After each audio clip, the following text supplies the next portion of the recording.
So one of the things that that I want to make perfectly clear is that the Gender Equity Index, this diagnostic tool that Kimberly mentioned at the top, is a tool that we are currently developing. So it doesn't exist yet. The development started in February. We brought together that industry group of phase one developers to help us in that process, and we're right on track. Happy to report.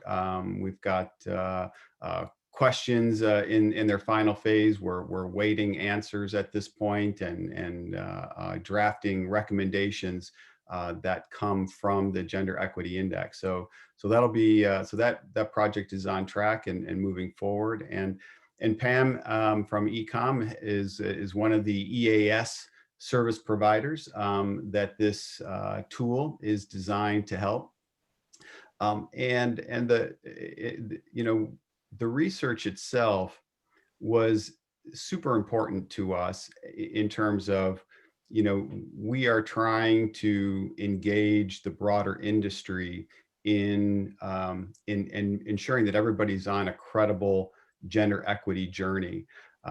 As we move into gender equity as a topic, the industry relies upon third-party gender experts to bring capacity to their organizations.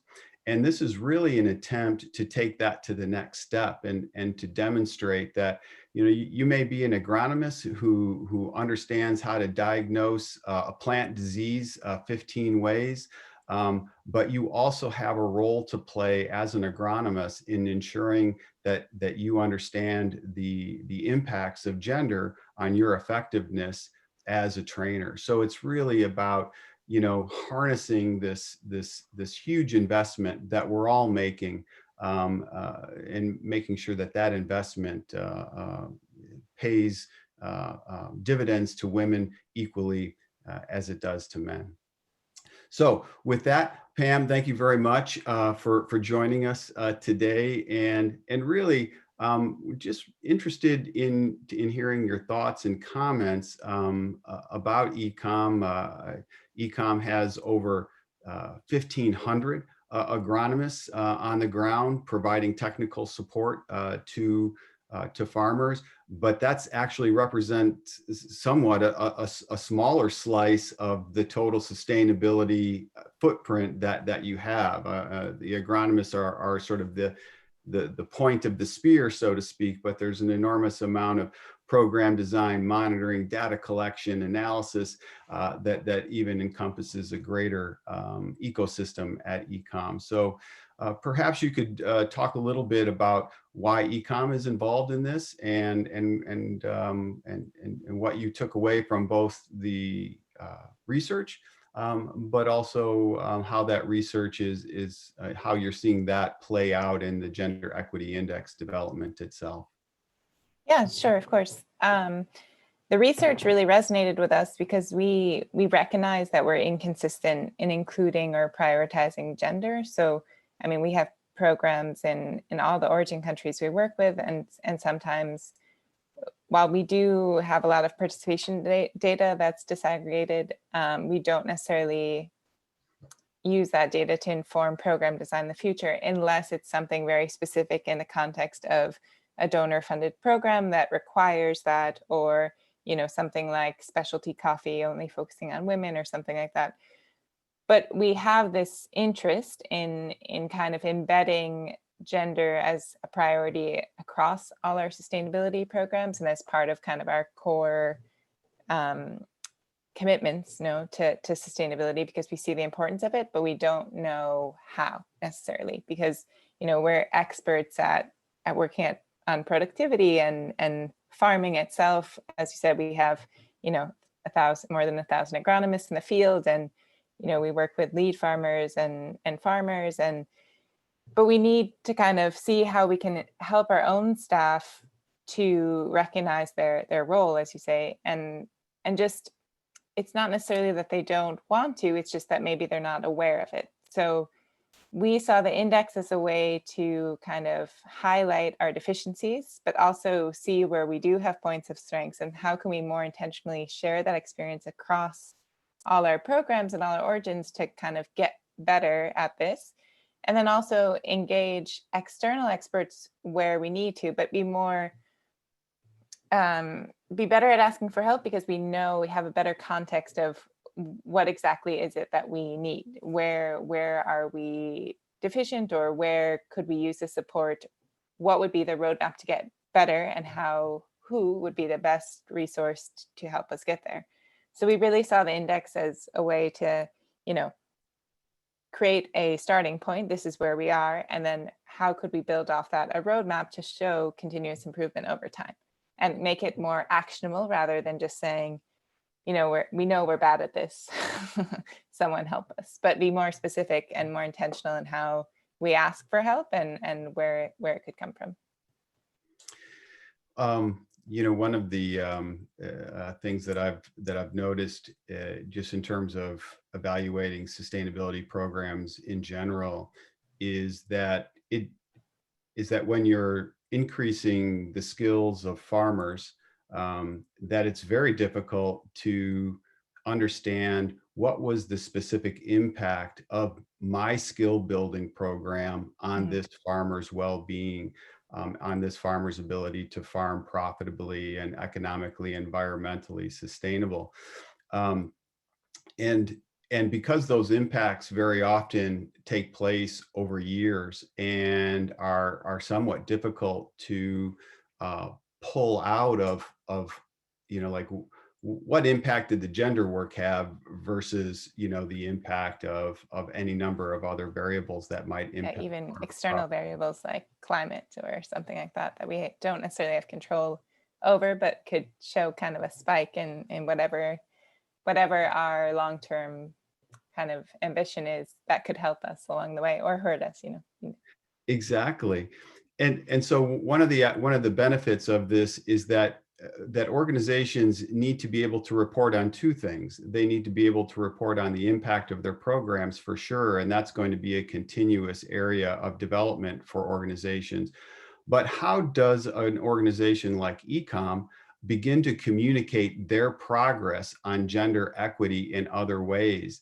And so being able to have that narrative, being able to have that Mhm. story about here's where we are, and this is what we discovered, and here's how we prioritized our activities based on the deficiencies that we found, and here's the progress we've made on improving those deficiencies, and here's some narrative and qualitative information that demonstrate what we've done as an organization. So you can begin to see there's two kinds of reporting here: a reporting that is focused on what was the impact to women, but there's another scope of reporting, which was, as an organization, how have we transformed? How have we changed? And what is our plan for continuous improvement on that change? Mhm. At PGE, we're really laser focused on that aspect of it. That we're at the very beginning stages of gender equity development broadly in the industry. And so the spotlight really needs to be on our collective capacity to move gender equity forward, as we develop those measures for actual impact on women's well-being and empowerment. But I'm wondering, from your perspective, just you have a lot of customer interaction. How do you envision actually being able to talk about gender equity perhaps in a different way as the result of the Gender Equity Index, or a greater understanding of gender equity um, um capacity building within Ecom itself? I mean, we hope that the index will give us kind of a common language. So to talk about, you know, all of our different programs, which may vary in terms of how they engage in gender equity activities, but it would give us that kind of that language around it to be able to express ourselves better to our clients, to, you know, this is what we're doing, and this is how we're progressing kind of at a global level versus an individual origin or program level that might be related directly to something that they're financing. um, and bring in kind of examples of things that we could do to strengthen it. But having that ability to communicate and kind of compare what are now kind of apples to oranges, compare them within the same structure of a diagnostic tool will help us a lot in improving our communication and also just with our program design internally. So a lot of times, we work with roasters or chocolate brands to design programs on the ground, and gender is kind of an add-on. But if we have this language and can see how we can incorporate it more integrated into each aspect of the program rather than its own kind of separate component, I think that will be very helpful in kind of in our transformation of making it something more embedded in what we do. But definitely the kind of creation of this common language and kind of having a broader view of where we are we see that as something that we'll get out of the index, and we're excited to work with. One of the findings that did come from the research as well was that this process of gender analysis, which is really that boots on the ground discovery of who the audience is, who are these women, what functions are they playing on the farm, what do they view as helpful, what is their availability for training. What are the potential barriers for them to obtain this training, but not only obtain it, but to utilize it and to benefit from it. And so this, from a gender analysis point of view, how do you feel that gender analysis is currently being utilized amongst sustainability service providers broadly? I think it's definitely something that's lacking. So you do see it in some cases, and looking at kind of bigger issues like land tenure and things like that. But in each specific program, it's not necessarily happening on a smaller scale to kind of figure out the best way. And part of it is, I think, just, I mean, for example, if we talk about kind of a certification program, the way certification works for a lot of different reasons, that one person on the farm is the certified farmer. So then that becomes your target audience. And in many cultures, that person is usually the male. So then when you're talking about your certified population, you're looking at the male, not necessarily the family on the farm.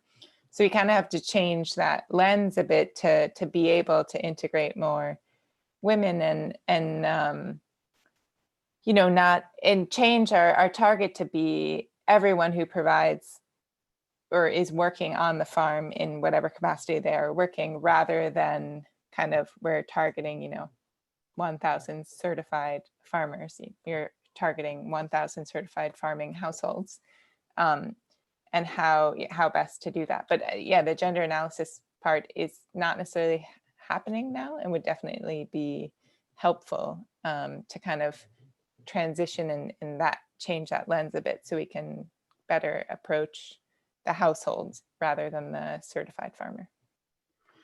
Well, thanks, Pam. Really appreciate your input there and the insights that you're providing. One of the results of the research and the Gender Equity Index for Partnership for Gender Equity is that we're really looking internally at our role as really being a facilitator of capacity building for organizations like ECOM that are on this journey and that are on their own gender equity journey. So that's a key organizational development piece for us, where we're beginning to see our role as an arbiter, a connector of gender equity capacity building, and matching that to the specific needs of various service providers. So again, you can begin to see how the Gender Equity Index tool, this research, and this initiative, which is really designed to give everybody the tools, the ever improving tools of gender equity and gender equity awareness that is so necessary to really move the needle on this on a global way. So appreciate you, Pam, taking some time this morning, and definitely for ECOM's participation in this event. Great. Yeah, no, we're happy to be here because we would really like to improve. So we see this as a way to help us get there. Thanks.